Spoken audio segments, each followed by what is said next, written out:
So let's take a look now at the sign in with credentials. So this is just your email and password. So I built this because that's the method I've implemented. If you have a third party, you would implement that a little bit differently here.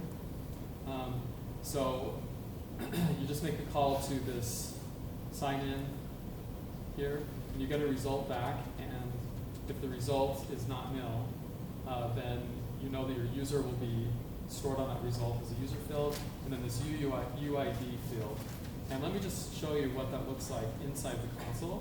And so if you're building a company, sorry, not a company, it's been a long day already. If you're building a web app or a software that has lots of users, and you may need to go in and modify users or find them or reset their accounts or things like that, then inside of this authentication, you have a list of users that you can search by their email address. You can see statistics when they signed in last, and then this unique identifier here. And this identifier is what we're going to use to actually structure our data in the database, because once we have a logged in user, we have this unique identifier, and then we can use that to structure the data and pull pertinent data to that user when they log in. So here you have options to reset their password, disable their account, or delete it from here. You can also add manual users if you're needing to create test accounts. You can do that there. So what I've done here is, and then we have a sign out here. So what happens is when, in this app, the way that I've coded it up is that when we click logout, I make a call to this sign out method, and then I don't have to do anything more with querying the user to find out are they logged in or they logged out, anything like that, because as soon as this call succeeds, it's going to call this block here and then handle it for me. So it's really convenient to just, as long as you handle the two states of I have a user or I don't, then that's all you need to do. So we can see here if I put a breakpoint in here and I log out. See, so we get it already called the logout, and now we don't have a user. So it's going to kick off this notification, which is going to then launch this login page that I created. Obviously, I don't have the fields because I'm just doing this programmatically for the demo. And then as soon as we click this, same thing, that view only dismisses when the auth state changes. So that's a bit about authentication. So the next thing, and if you have questions, feel free to stop me along the way. The next piece, though, is that user object really only returns this data here, an email address, the unique identifier, but it doesn't have anything about that user. Let's say we want to store the notes that belong to them, maybe their first and last name, things like that. And so this is where we're going to start jumping into the databases. And so today we're going to cover the Realtime Database and the Cloud Firestore. And let's go ahead and start here with the Realtime Database.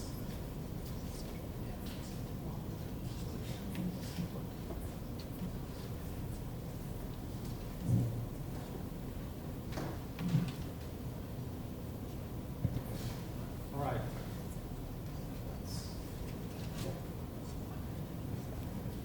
Cool. All right. Is that the same? Yes. Sounds the same to me, but we're probably better off. Hey, Okay. Quick question about the password. I mean, the authentication, that's the real basic stuff.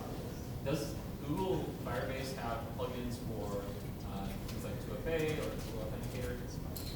Yeah, so they do have, I go to this product page. So when you do authentication, they do have, you can even use third parties. Not just those providers, but if you have a token system, you can use that into Firebase.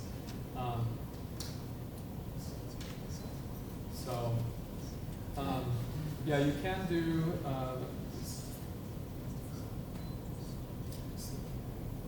so I think, I haven't used any of the 2FA specifically.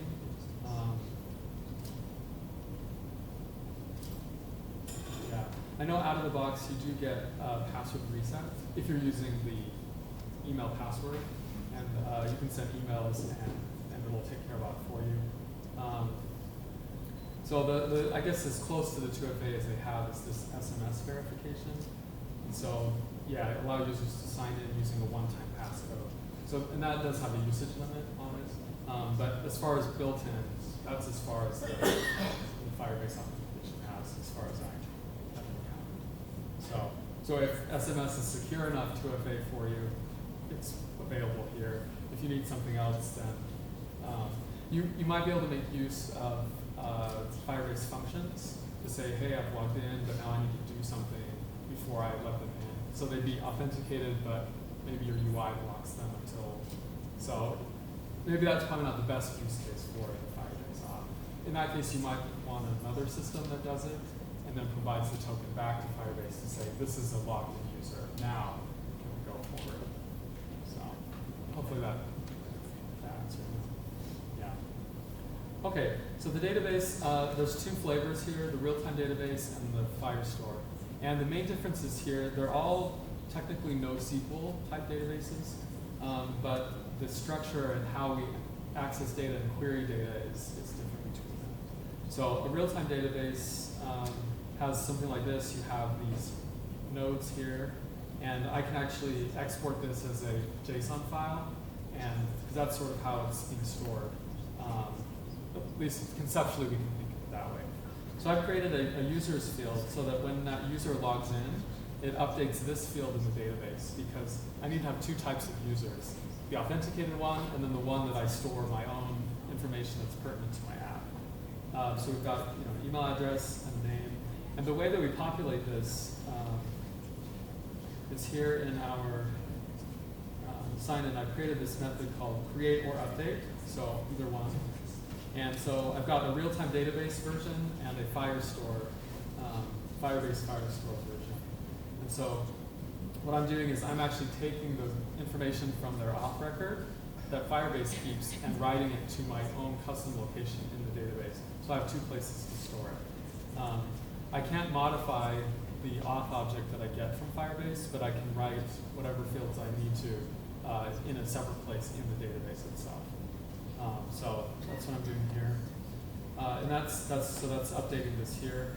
And the real differences between the databases is how we end up structuring the rest of the data. So before I go there, I'll just show you what that users field here looks like. Same thing.